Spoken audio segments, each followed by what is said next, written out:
G'day guys, Cyanide here, working on the Freightliner today. It's been in storage, so it's in a box. It's been a wee while since the last video, been busy mate. So we're going to get on to this today. I was thinking about this engine cover for the lawnmower. I think this bit along here, this edge, that might be okay to use as the top of a window frame for the front of the truck. So I'm going to cut that out, and these might be a good start for either the top rails or the front top on the door. I'll explain it later. So let's get on the tools and see how we go.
Next day for me now.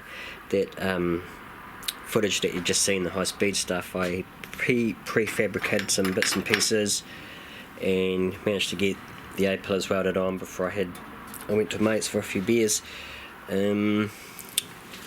So today I'm going to continue on with this. I'm wanting to do the centre of the front window frame, but that's some pretty fussy bullshit there. It's really small and little, so I'm going to think about that for a while.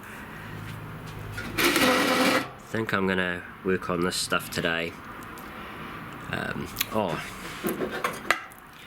Just thinking, if any of you guys are thinking to do the same thing here, making your own cabs and that, it's quite good to have your back of your cab built so you've got something square that you can work from. And that's pretty much how I did the the A-pillars here. There's no particular measurement being used. I just use my eye to lean the pillar back and then use the ruler as a marker, and then to hit it the same measurement on the other side. It's an arbitrary measurement, and that's how you keep them the same. That was bent at 90. Then once I got it welded on in place, then I tweaked these back forward a bit, the lip here, so it's more curvy rather than square. And I did that so that these were easier to get in place and know that the measurements would be true, because once I started tweaking on it, these things aren't the same no more. What else? So yeah, that's pretty much it. I think I'm going to weld these in next. These are the door jambs for the back, the door frame sort of deal, so I'm going to weld those in, and yeah, that's it. We'll continue with this. And I might put this on too, but I'm not sure about putting that on yet until I've got the centre done. Right, let's get at it.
Righto guys, so it's the next day now. We travel through time, that last little montage thing there. I've got the top of the window frame done and the door frame with the cab, both sides. Looks pretty good, I think. It's not too dissimilar to something that you might see in a wrecking yard, so that kind of tells me I'm on the right track, I think. So next up is probably the centre pillar here for the split screen. I've tried a few different things with bits of toaster trim and things like that, and nothing's really quite right, so I'm going to fabricate something there. So that'll be next. And also the other thing is, now that I've pretty much built a box. This isn't loose here anymore. I'm okay about cutting out the wheel arch finally. I've been wanting to cut out the wheel arch ever since I put this on, but it's handy to have this extra meat here to keep things strong while I'm working on it, and also I've got a flat surface. But I think in the next video we're gonna cut that out so it clears the wheels, front wheels, so that'd be cool. Yeah. Alright guys, cheers for watching, and I'll see you in the next video. Don't know how long it will be when the next video comes out, but you know, it's just what it is at the moment. Yeah, we'll get to it when we can. Okay guys, hope you've enjoyed this. Catch you later.